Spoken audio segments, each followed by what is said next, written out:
Good evening mga kamanukis. Welcome to my new vlog, Rosindo Vlogs. Paki-subscribe, like, share at comment lang po sa ating topic ngayon. Ang topic ko ngayon mga kamanukis ay paano pumili o bumibili ng panglaban na manok.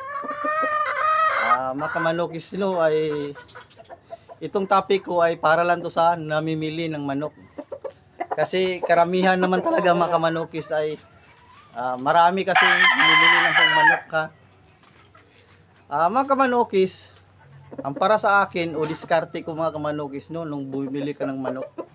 Ito lang po ang ibigay ko sa inyo, i-tips ko sa inyo. Lalong-lalo mga kamanukis yung mga baguhan. Ang una kong i-tips sa inyo yung hindi siya man fighter. Anong ibig sabihin yung hindi man fighter mga kamanukis? Yung hindi namamalo ng amo. Kasi mga kamanukis, kung ang manok yung nabili ay namamalo sa amo, ay napakahirap siya ihanda o ikondisyon sa 21 days condition method o sa pag-precon dahil namamalo. Hindi mo ka maano yung gusto mo, mapagawa mong gusto mo. At umiinit lang yung ulo mo. Kamanukis ito pala yung manok natin mga kamanukis. Panglaban to kamanukis Ito. 8 months old. Ito kamanukis. Ito kamanukis tingnan nyo kamanukis. Napakabait na manok. Kapag ganito mga kamanukis napakabait na manok ay napakaganda niya dahil kahit anong hawak mo sa kanya ay wala talagang hindi lang talaga siya nuluka. Kapag makabili kayo kamanukis ng nangangagat o man fighter, delikado kasi yun, lalong-lalo po sa pagbitaw ninyo sa sabungan. Baka mamaya kayo ay babalikan. Yun ang unang tips ko ninyo kamanukis na huwag kayo bumili ng man fighter na manok. Ang sunod kamanukis na i-tips ko sa inyo, kailangan bumili kayo ng manok kamanukis ay yung balahibo nila. Kamanukis ito yung kamanukis ay kailangan yung balahibo nila ay makintab. Makintab yung balahibo ng kamanukis. Makintab yung balahibo nila.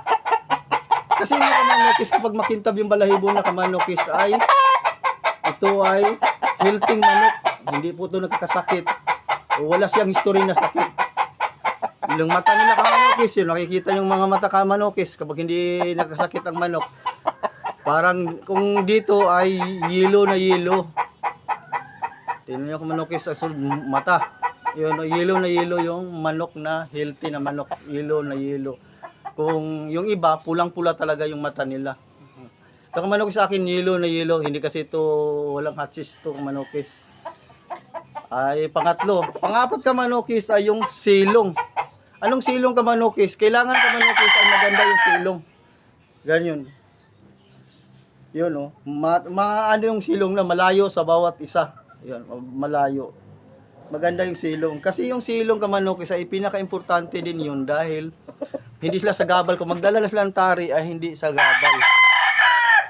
Mga kamanukis, ang isunod ko sa inyo ay yung balansyadong manok.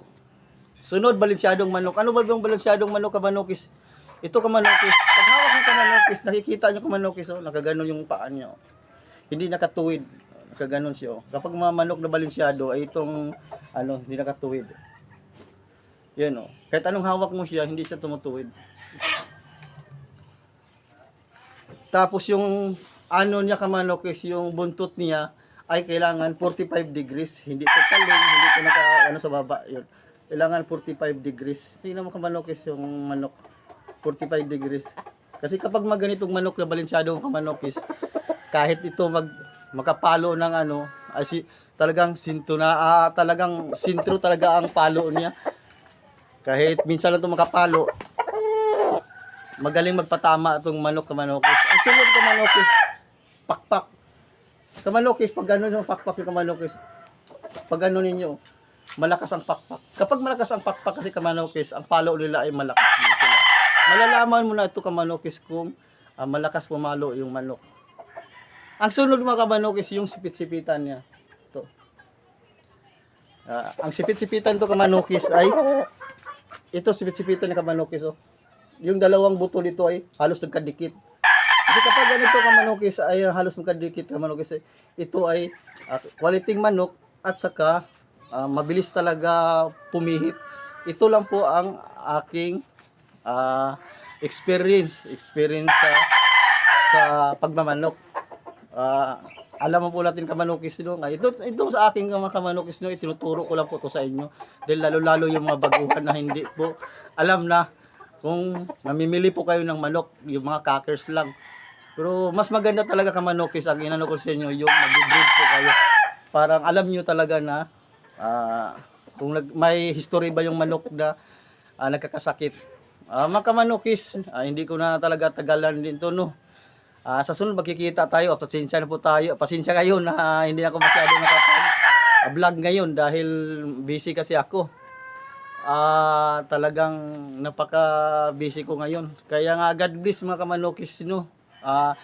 Sa sunod mga kamanukis ay mag-shoutout na po ako. Kung sino magpa-shoutout, mag-shoutout natin. Mag-comment lang kayo at shoutout natin. Hanggang dito lang to. Ingat. Bye-bye.